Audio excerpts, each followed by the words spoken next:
First topic is we're going to dive into this 21-year-old girl whose name is Jayana Tanae Webb. So she's from like on the outskirts of Philly, I believe. Mhm. So she was now found guilty of drunk driving and killing two state police officers and a pedestrian. And this is not her first time being, I guess, stopped while driving drunk, or this is not her first time admitting that she's a professional drunk driver, as she said. She tweeted out that she was like a professional drunk driver. She's the best drunk driver, is what it said, something like that. Wow. She's only 21, but she's been found guilty of killing these three people. So, what are y'all thoughts on, do y'all think she's going to get a hefty sentence? Do y'all think this is just a major mistake and there should be some, compassion for this young lady? What are y'all thoughts on what's happening? I think Well, before we give our opinion, let's send our condolences to the families of those that were lost. Right. The two police officers, state troopers, and also the pedestrian. The negligence of this young lady has taken the lives of four people away from their family, because not just those three that were killed, but also her. So 4 families were affected from this tragedy that night. So we want to send our condolences out there to them. You saying something, Katie? well, I was just going to say I don't know her personally, but from what I heard about the situation, it's unfortunate for her, but it seems to be a pattern. And for her to tweet about bragging about being a professional drunk driver, um, I don't see what she should get in the leniency in anything. To be honest with you, I mean, I pray for her family. I do. I pray for her family, but you got to look at the lives that she took by being bold enough to drive drunk and to brag about it. Right, but at that age, Katie, we've all She's been guilty. grown. I'm She's not saying, grown. but we've all been guilty of, something of that manner at that age. And that is so true. But there are times when you get like that. If this particular thing happened and you take some lives out with it, well, then guess what? It just so happened that we all get like that. But your way happened to cause someone's life. All right, what's your take, Aisha? Well, I've worked in the criminal justice field for 21 years now for a prominent criminal defense attorney in the city. And so, unfortunately, we see cases like this often, some high profile, some not so, high profile, where, we can take a look into those cases online or in the media as such as this one. Unfortunate, it's going to be an unfortunate situation for her. Some of the programs and things that are forwarded to people with first time DUIs or just DUIs in general that fall under a certain bracket will be gone, of course, obviously because of death. So she'll be facing mandatory minimums for 3 individuals, which will stack up against her. Hopefully she'll be able to get some good counsel that'll be able to at least protect her rights, to make sure, she's not going to be extremely railroaded in a sense. They can definitely try to pile some things up on her, but hopefully she could get some good counsel. She's definitely going to do some time. It's just a matter of how much time they'll be willing to get. If she accepts a plea deal pre-trial, then they'll probably take it a little easier on her than if she was to go to trial and lose. Right, but So, what I've heard is that she doesn't have, a good counsel. She just has like a public defender. And Yeah. another thing is, will she be able to get those, if she cops out to a plea, will she be able to get those charges to run concurrently? Yeah, I mean, it really all depends on how effective her counsel is in negotiating with the district attorney. Um, they could run them concurrently. But if she doesn't have good counsel, it's possible that they'll be trying to seek consecutive sentences for her because of the two police officers. They're going to try to go as hard as they possibly can because of that alone. And not to take anything away from the pedestrian, but just the two police officers obviously is going to send it into another stratosphere. Right. More often than not, this is when you have a public defender, you like already fucked yourself. So if you're in a criminal case and you don't get a lawyer, you're already like 10 feet behind the eight ball. Yeah. So Yeah, the public defenders there, and that's not to take away anything. I know exactly what you're saying. It's not to take away anything from the public defenders because obviously they put in their time, they've gotten their law license, and I'm sure they're good at what they do. However, they are bombarded with hordes and hordes of cases at a time. They can't focus on providing good legal counsel, you know what I mean, if they are swamped with work. So that's what it all boils down to as far as a PD. Not so much that they don't know what they're doing, but a lot of them are inexperienced, new, or overworked. and I also think that this is another case of self-medicating. I feel like she was self-medicating by, getting drunk all the time to mask whatever her trauma is. Mm. Yeah, What do you, that shows in her tweets. right, Yep, obviously. right. You're right. No, what's I up? would agree. I see this Yeah, as. Go ahead, Kitty. get proper, you know, legal assistance for her because being that two of the victims were law enforcement officers, I feel like they are going to over sentence her. And like T say, she may have some underlying mental issues that need to be addressed. Right, but what I was saying is that it's going to be hard for her to get counsel. They can't afford. What I heard, they can't afford to get a lawyer. Yeah. Mm. Maybe somebody will come forward pro bono, like, a big attorney that is qualified enough and maybe want to take on a pro bono case depending on, what their workload is like. Maybe somebody will step up and do that for her, and they will do all kind of mental evaluations and stuff prior to her sentencing. They will do pre-sentence investigations, etc., to outline, her mental capacity and, what's going on with her mentally. So no, we've been young before, and we used to drag race and all kinds of shit at that age. So what's your thoughts about her? At that age. Well, you know me firsthand. Um, all my life, kind of like all my childhood and my adult life, and I was actually one of the ones that stayed away from alcohol. Right. It wasn't for me. If I couldn't handle myself, I just wasn't going to put myself in that predicament. And I just never liked the feeling of not being in control of myself. And I feel like that's what alcohol and drug does to me. And everybody is different. But if this is not a lesson if this is not a lesson just for her, this should be a lesson to all of us. Right. When we say, because far too often I see people glorifying alcohol. Like alcohol is the end all be all. Like in order to have a good time, we got to party with alcohol. We got to have drinks, and everybody is so turned up, and they got to turn up with alcohol. But really, what good has alcohol done for you? Right. I mean, it's put us in compromising positions.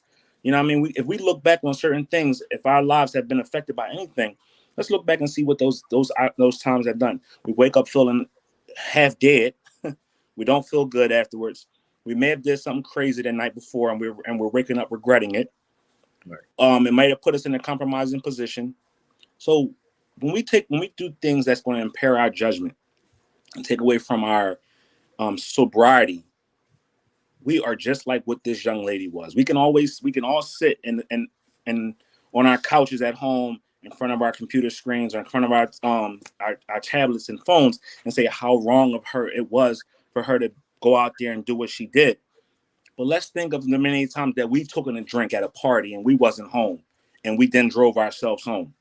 We've put ourselves and others on the road at risk because of our needing to want to have a drink or two. Now you may say, "No, I know how to handle myself." Do you really? What happens if that one time, that one drink, that extra drink or that extra situation has now put you in a situation that you can't control? So we got to check ourselves and also be able to check those others that are around us to say, put that shit down. It's enough. Or, yo, give me your keys. I'm going to take you home. We all heard the saying, it takes a village to raise a child. It takes a village to raise people.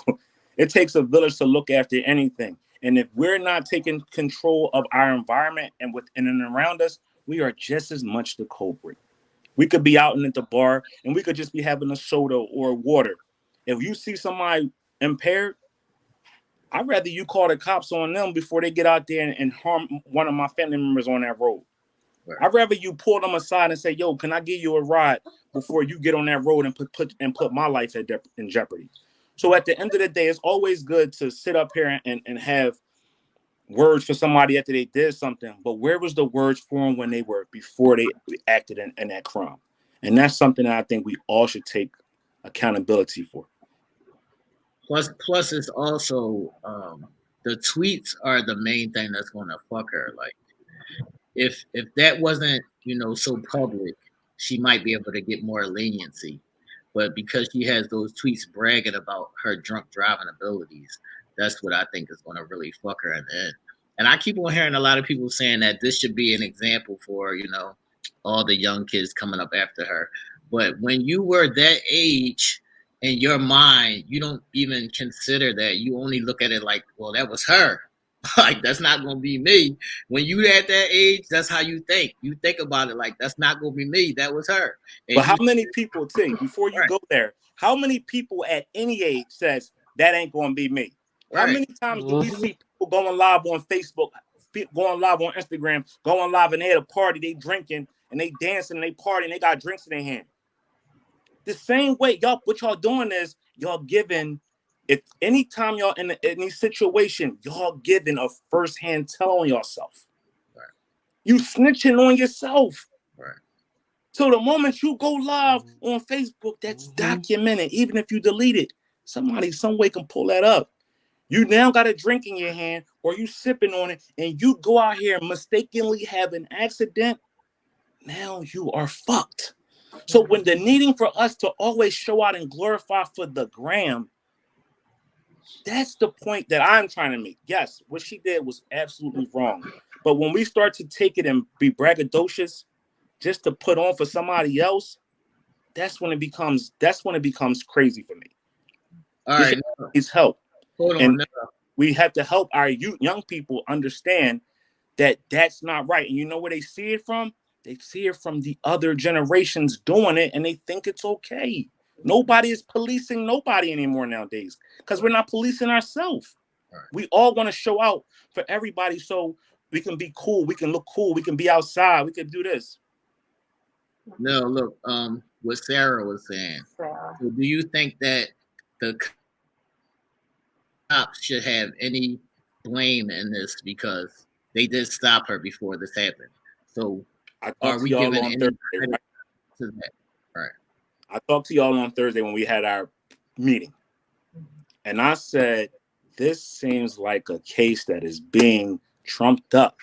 For some way, somehow, if this girl was originally doing 110 miles an hour on 95 in Philadelphia, no matter what time it is, there's a lot of people still out on the roads. Right. This is a big city. This ain't no little small town where we got 2 stoplights. There's at all times, 95 is 95. Right. They stop her. She's doing 110. She's endangering the lives of everybody else around her and herself. They let her go. It was shown that she was actually going north. We know going north is going towards New York. Right.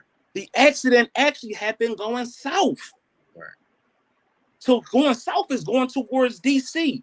They stopped her going north. when they got a call saying that it was a pedestrian walking on 95, they let her go and they went to the next exit and then swung around to go the opposite direction. The crash happened 15 minutes later after her initial stop. We know how 95 is. The three of us are from this area.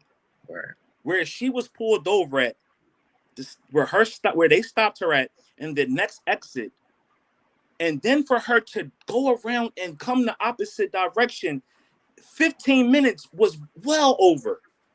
That takes it takes about 10 minutes to get to the next exit.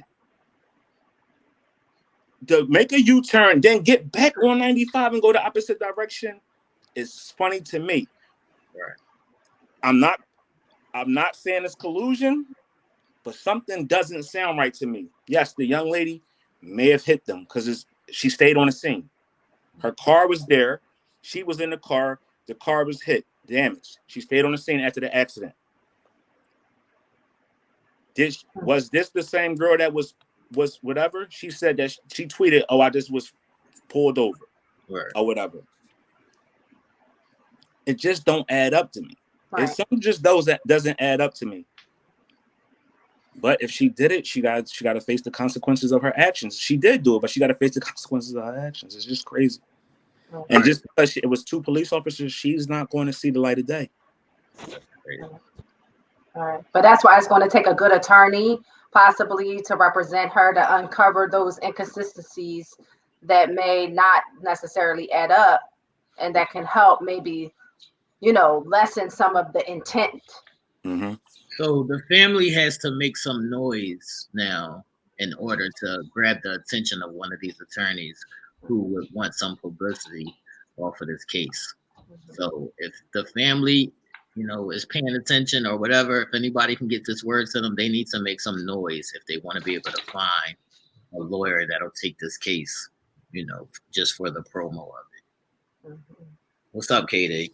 Been lost and found. You have any last words on this before we move on? Katie, what's up? Is she froze over there? What's going on with her? What's going on with Katie? I'm sorry.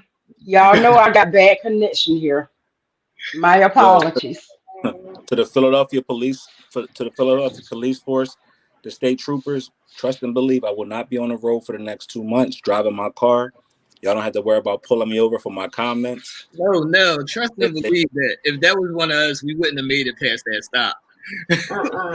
They was not sending us home. Yeah, they're not letting us go. They're not letting us go. They got it's crazy. Yeah. But when you do the crime, you do the time. Mm-hmm. If you do something crazy that's going to endanger the lives of others, by all means, you got to face that. Yeah. That's a family. That's somebody's family that will never get opportunity to see their father, their husband, their son, their brother ever again. And that's the disheartening part. I think that's the part that is haunting so much. Because that 21-year-old young lady will never, ever get the opportunity to live her life freely. Nor will her parents get the opportunity to hug, put their arms around her and enjoy a birthday party at home with her. Because of the mistakes that we make or the choices that we make when we allow alcohol and or drugs to impair our decisions. All right, people, do y'all have any more last words, comments, or questions on this topic before we move on? Make sure y'all like and share the video. Put y'all comments in the chat box. What's up, Diana? She's saying it was nobody's fault but their own. What does that mean? It's just her fault? If we want to place blame, it's her blame and the police officer's blame. Shit, I seen everybody when they took us into custody and went and checked on another crime. Right. If that girl was doing a 110 and a 55, that's a true life crime right there. Especially in the Commonwealth. I mean, the Commonwealth state. Pennsylvania is a Commonwealth state. I was pulled over in a Commonwealth state in Virginia. You're doing over 90. That's called a felony. You do over a certain mile an hour, that's a felony in Commonwealth states. So she was already doing a felony. Let her go. If anything, they should have put her ass in the back of that car and checked on that pedestrian, called for backup, got her up out of there, and got do whatever help he needed. Yeah.